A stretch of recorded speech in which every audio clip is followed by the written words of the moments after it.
Bonjour à tous et à toutes. Pour mettre en évidence les principes de fonctionnement de TC, dans ce cas la V7, pour un ami, mais qui s'applique jusqu'aux versions actuelles, j'ai mis en place 5 trajets en succession, que je suis en train de vous montrer en version accélérée, par 8 fois actuellement, de manière à bien montrer l'enchaînement des cantons afin de comprendre le mode opératoire.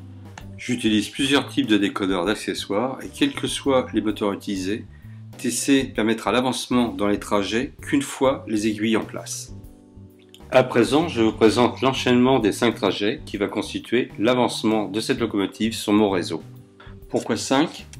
Car la V7 ne permet pas l'utilisation 2 fois de suite d'un canton dans un trajet. Donc 5 trajets qui vont permettre à la locomotive de parcourir mon réseau de haut en bas, puis de bas en haut, sans parcourir les mêmes itinéraires, sinon en sens inverse. On peut utiliser les séquences qui sont très pratiques pour le mode horaire, mais j'ai choisi dans le cadre de cette vidéo la succession des trajets qui permet de voir la réservation en amont et la libération des cantons. Passons maintenant au lancement du premier trajet qui se fait en réel sur le réseau. À présent, enclenchons notre trajet en sélectionnant le trajet et en cliquant sur départ. La locomotive démarre effectivement de gauche à droite en haut de l'écran. Suivant les règles des propriétés du trajet, TC réserve 2 cantons en avance. Le tachymètre indique la vitesse indiquée par le canton qui est traversé. Nous passons sur la droite du réseau, nous commençons à descendre. Là, c'est une succession d'aiguillages assez rapprochés. La vitesse s'adapte suivant les cantons et nous allons aborder ma boucle 1 qui permet de passer du côté sud au côté nord, représenté sur le TCO de bas en haut. Le passage du viaduc amènera donc une inversion de polarité JK. Celle-ci s'effectue actuellement. L'occupation verte montre bien la traversée du réseau de bas en haut. La traversée est maintenant finie. Nous abordons la partie ouest avec sa montagne qui nous permettra avec les trajets 4 et 5 d'effectuer des retournements grâce aux boucles imbriquées 3 et 4 ultérieurement. Complètement à gauche, notre trajet croise les voies de l'hélicoïde pour aborder mon triage de cours d'entérale, voie 6. On remarque que la réservation s'est effectuée jusqu'à la gare de Castanet, voie 4. Cela est dû à mon utilisation des cantons critiques. TC, dans sa réservation, prévoit toujours un canton où le train puisse stationner entièrement. Les cantons critiques me permettent de rétro-signaler toutes mes aiguilles et TJD entre les cantons recevant des trains en entier. Cela m'amène une fluidité quand de nombreux trajets sont actifs en même temps.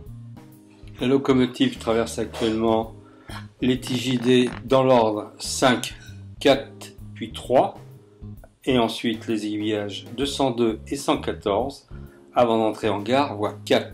Le canton critique me permet d'accélérer les prises de vitesse, donc la fluidité. Notre locomotive va traverser une TJD, la 2, avant d'aborder la rampe vers l'hélicoïde, qui nous amènera à la gare basse, Paris, située à 43 cm plus bas après 4 tours de l'hélicoïde sur un diamètre de 1,40 m environ. Depuis toujours, j'ai réalisé mes TCO qui respectaient pratiquement réellement l'implantation de mon réseau. Avec TC, vu l'interactivité des zones et ses niveaux multiples, je n'ai pas voulu avoir plusieurs TCO. Je joue au train et j'aime tout voir. La descente de l'hélicoïde me permet de vous montrer que j'ai choisi d'implanter mon niveau bas au milieu de mon ovale, si j'ose dire. La loco arrive à présent à l'avant-dernier tour. À droite, Ronnie indique la boucle numéro 2, qui permettra le retournement de la locomotive dans le trajet suivant. La mise en place a nécessité un resserrement du diamètre de l'hélicoïde à sa base à 1,25 m. Les cantons ont été réservés jusqu'à la gare d'arrivée, Paris, voie 8. Encore 3 aiguillages et la TJD 9 avant l'arrêt complet, canton 580, LR 101, adresse 73, entrée 4. Pour les besoins de cette vidéo, j'ai enchaîné les trajets sans délai, afin de réduire sa durée. Je constate l'occupation de la TJD 9, ce qui indique une anomalie à résoudre sur mon réseau. On constate ensemble que ma démonstration m'est très utile. Le trajet s'achève, j'aurais pu changer de train. Mon choix d'enchaînement me permet de démarrer immédiatement le trajet numéro 2. La boucle est réservée jusqu'au premier canton non critique. L'ovale autour de Rosny, au centre, est en réalité un rond qui me permet, une voie en rond, un beau cercle, qui me permet l'échauffement et rodage des locaux avant la réalisation des profils de vitesse sur la voie 1 de Paris. Notre croco aborde à présent la boucle numéro 2. Toutes mes boucles fonctionnent grâce à l'occupation et à la position des aiguilles, ce qui me permet de les aborder dans n'importe quel sens. J'ai utilisé le LK100 qui fonctionnait à merveille, mais qui était à mes yeux un non-sens électriquement parlant. J'aurais pu également utiliser TC, mais que faire en cas de panne du PC? Finalement, je peux prendre ma LH100 manuellement et ça fonctionne. Évidemment, il y a un peu de réflexion avant. Après la traversée des TJD 10 et 11, nous allons maintenant avec ma croco aborder le triage de robots au lieu du BA en Sologne. Avant une ultime TJD 12, nous entrons voie 7.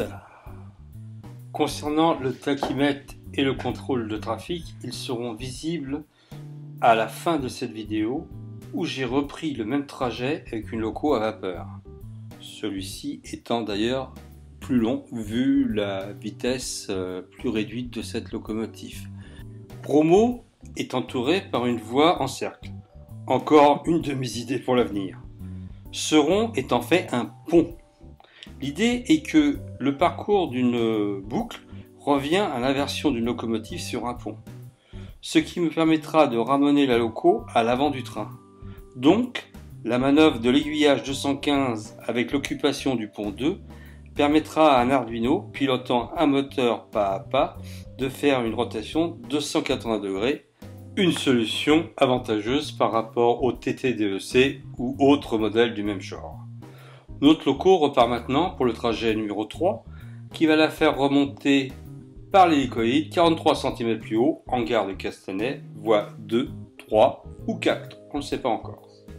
Nous revenons donc vers la même voie utilisée précédemment pour la boucle numéro 2 pour prendre la voie extérieure de l'hélicoïde représentant en ascension une difficulté moindre pour nos chères voire très chères locomotives. Je l'économise donc en prenant le plus grand diamètre. La croco vient de traverser encore 3 TJD et 2 aiguillages.